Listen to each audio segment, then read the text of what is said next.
ఏ బాటైనా పర్వాలేదంట, సమయంతో సాగటమే మన సింపుల్ సిద్ధాంతం.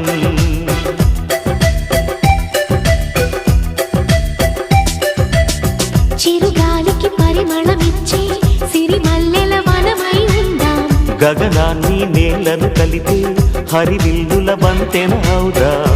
ఆనందం అంటే అర్థం మనమందా, ప్రతి పూట పాటై సాగే హుషారు సరిగమలో.